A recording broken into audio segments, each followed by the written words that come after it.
Channel CV breaking news. দর্শক, এই মুহূর্তের গুরুত্বপূর্ণ একটি খবর নিয়ে আমরা আপনাদের সামনে হাজির হয়েছি। উন্নত চিকিৎসার জন্য বিএনপি চেয়ারপারসন এবং সাবেক প্রধানমন্ত্রী বেগম খালেদা জিয়ার বিদেশ যাত্রা নিয়ে তৈরি হয়েছে নতুন জটিলতা।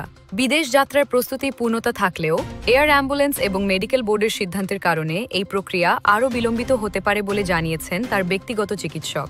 ৬ ডিসেম্বর এভারকেয়ার হাসপাতালের প্রধান ফটকের সামনে এক প্রেস ব্রিফিংয়ে এই তথ্য দেন বিএনপি চেয়ারপারসনের ব্যক্তিগত চিকিৎসক ও বিএনপির স্থায়ী কমিটির সদস্য ডক্টর এজেডএম জাহিদ হোসেন।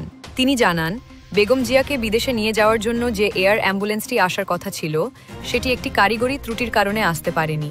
এর পাশাপাশি মেডিকেল বোর্ডের সদস্যরা জরুরি বৈঠক শেষে এবং সেখান থেকে সেই নির্দেশনা পেয়েডের সদস্যরা জরুরি বৈঠক করে এই মুহূর্তে তাকে ফ্লাই করার জন্য উপযুক্ত মনে করেননি। ডক্টর জাহিদ আরও বলেন, আমাদের পক্ষ থেকে বিদেশে যাওয়ার সম্পূর্ণ প্রস্তুতি আছে। মেডিকেল বোর্ড যখনই মনে করবে এটি যথাযথ তখনই তাকে বিদেশে নেওয়া হবে। গত ৪ ডিসেম্বর ডক্টর জাহিদ জানিয়েছিলেন, মধ্যরাতের পর অথবা শুক্রবার ভোরের দিকেই খালেদা জিয়াকে লন্ডনে নিয়ে যাওয়া হবে, কিন্তু সেই পরিকল্পনা ভেস্তে যাওয়ায় তিনি দেরির কারণ ব্যাখ্যা করেন। তিনি এয়ার ফ্লাই করার ক্ষেত্রে শারীরিক ঝুঁকির ওপর গুরুত্বারোপ করে বলেন, মনে রাখতে হবে, যখন আপনি ১২ থেকে ১৪ ঘন্টা এয়ার ফ্লাই করবেন তখন এই উচ্চতায় মানুষের শারীরিক যে পরিবর্তনগুলো হয় একজন অসুস্থ ব্যক্তির পক্ষে সেটি সবসময় মানিয়ে নেওয়া সম্ভব হয় না।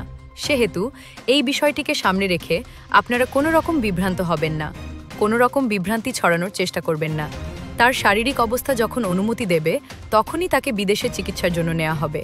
ডক্টর জাহিদ নিশ্চিত করেন, খালেদা জিয়ার সর্বোচ্চ মানের চিকিৎসা নিশ্চিত করা হচ্ছে। যুক্তরাজ্য, আমেরিকা, চীন ও স্থানীয় চিকিৎসকদের সমন্বয়ে গঠিত মেডিকেল বোর্ড দেশনেত্রীর শারীরিক অবস্থা বিবেচনা করে চিকিৎসার বিষয়গুলোকে সর্বোচ্চ গুরুত্ব দিচ্ছে। এ সময় তিনি বেগম জিয়ার চিকিৎসা নিয়ে গুজব না ছড়ানোর এবং তাতে কান না দেওয়ার জন্য সকলের প্রতি আহ্বান জানান। উল্লেখ্য, ফুসফুসে সংক্রমণজনিত শ্বাসকষ্ট হওয়ায় গত ২৩ নভেম্বর তাকে হাসপাতালে ভর্তি করা হয়। এরপর তার নিউমোনিয়া ধরা পড়ে। দীর্ঘদিন ধরে তিনি কিডনি, লিভার, আর্থ্রাইটিস ও ডায়াবেটিসের মতো জটিল রোগে ভুগছেন। ফলে এক রোগের চিকিৎসা করতে গেলে অন্য রোগে প্রভাব পড়ছে, যা পরিস্থিতিকে আরও জটিল করে তুলেছে। বেগম জিয়ার বিদেশ যাত্রা নিয়ে পরবর্তী যে কোনো আপডেটের জন্য চোখ রাখুন আমাদের চ্যানেলে। আজকের মতো এই পর্যন্তই। ধন্যবাদ।